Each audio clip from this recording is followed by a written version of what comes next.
Ce serait en fait, pourquoi les femmes les plus brillantes sont souvent les plus enfermées dans une vie qui n'est pas la leur?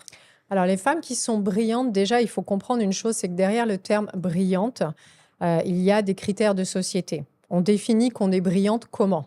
C'est un véritable cahier des charges. La société va définir que tu es brillante parce que tu as un bon poste, tu as une bonne rémunération, tu as fait des bonnes études en principe. En principe, tu t'es mariée également, tu as eu des enfants qui, s'ils peuvent être brillants, c'est encore mieux. Donc, c'est un véritable cahier des charges, d'accord? Donc, est considérée comme une femme brillante, une femme qui va cocher ces critères-là.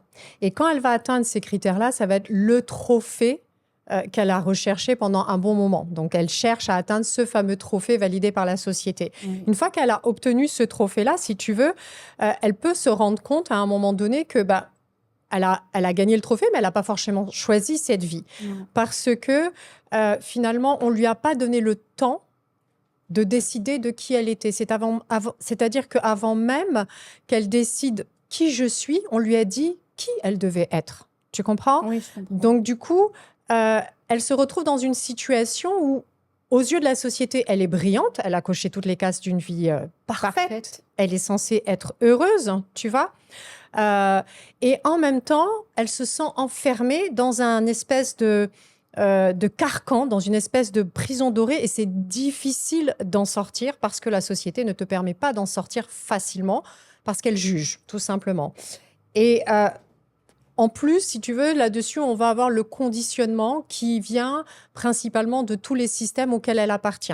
Ça va être son système éducatif, ça va être, par exemple, la communauté, la culture, la religion. Donc tout ça, ce sont des critères qui définissent le fait d'être brillante, d'avoir décroché ce fameux trophée « Je suis une femme brillante », mais tellement enfermée et tellement dans une prison dorée. Et je ne sais pas comment en sortir sans être jugée, sans être remise en question. Et j'ai du mal à trouver mon chemin pour aller vers cet épanouissement qui est sans doute en dehors de cette prison dorée, en tout cas qui ne correspond pas au trophée qu'on m'a demandé de décrocher.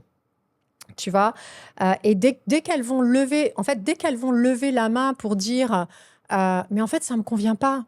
Non, mais en fait, j'ai joué le jeu, I play the game, en fait. Tu vois, j'ai joué le jeu, mais je m'y retrouve pas.